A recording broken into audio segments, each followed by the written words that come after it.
Hello बच्चों, let's read the question. 2.4 mole of H2 sample was taken. In one experiment, 60% of the sample was exposed to continuous radiations of frequency 4.47 in 10 to the power of 15 hertz, of which all the electrons are removed from the atom. In another experiment, remaining sample was irradiated with light of wavelength 600 angstrom.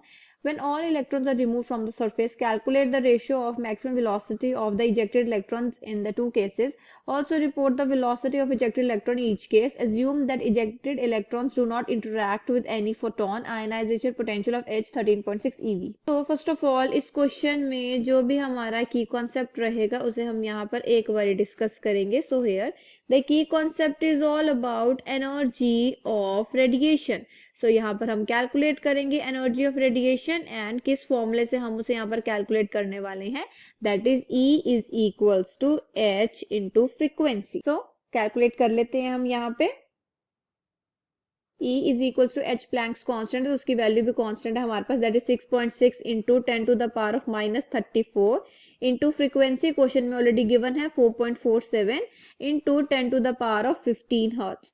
The final answer is 2.95 into 10 to the power of -18 joules.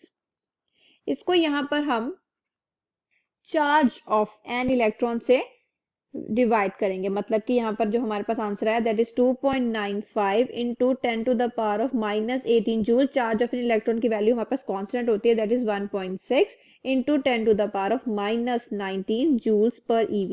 The final answer here is 18.41 eV. आगे चलते हैं. In the second case the energy of the radiation is. अब हम यहाँ पर energy of radiation यहाँ पर second place में ले लेते हैं E डैश. तो इसके लिए यहाँ पर क्या आ जाएगा हमारे पास H into frequency. But frequency किसके बराबर होती है H C upon lambda. C है यहाँ पर हमारे पास स्पीड ऑफ इलेक्ट्रॉन, लैम्डा है हमारे पास वेवलेंथ एंड H है प्लैंक्स कांस्टेंट. वैल्यू पुट करते हैं that is 6.6 into 10 to the power of -34. C की वैल्यू कांस्टेंट होती है that is 3 into 10 to the power of 8. Lambda हमारे पास दैट इज 600 एम्स्ट्रॉम. तो यहाँ पर आ जाएगी आंसर हमारे पास that is 600 into 10 to the power of -10. After calculation the answer here is 3.31 into 10 to the power of -18 joules.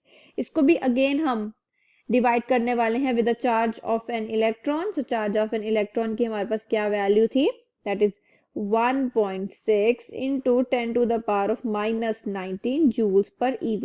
The answer here is 20.68 eV.